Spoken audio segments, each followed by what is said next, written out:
asalaamaaleykum wa rahmatullahi alxaaji Mbégi Diop ak Mame Ndokh TV mbokk yi ñoo ngi fii ci résidence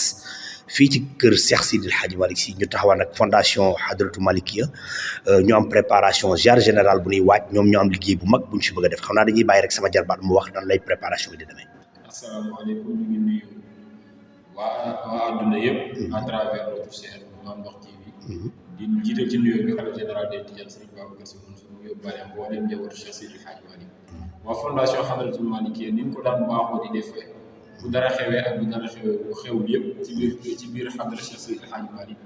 mooy li nga xam ne moo tax ñu defar ko mu rafet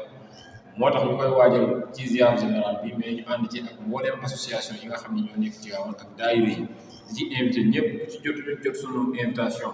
ñu ngi leen di xaar le 6 incha allahu rabbi ku ko ci jotul tamit ñu ngi jaarale fii di leen invité ñoom ñëpp parce que fondation Hadratou Malikia fondation la boo xam ne lamb nag képp koo xam ne yaa ngi nooy xadra Cheikh Sidi El Hadji Malick waaye ñu bàyyi suñu mbokk suñu xarit nga xam ne moom mu ngi fi teewal seen association ak yeneen i association bi Pape Birahim gën cee dugg. kon dama yaakaar ne fondation Hadratou Malikia dafa am en collaboration ak yeneen association yu nekk ci dëkk bi pour liggéey bi ngeen bëgg a def. waaw Pape Birame. waaw salaamaaleykum wa rahmatulah wa ñu ngi nuyu ñëpp di ziar ñëpp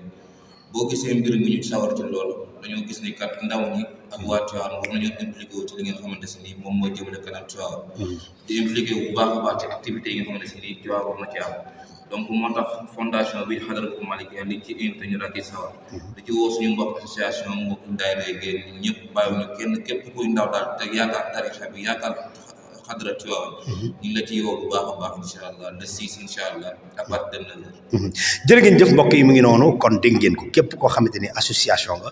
wala ngay fondation wala ngay mouvement boo xam da nga nekk ci dëkk bi ñu lay invité nga ñëw incha allahu rabbi le 6 ci li nga xamante ni moom la fondation Hadratou Malikia di def sama sëriñ.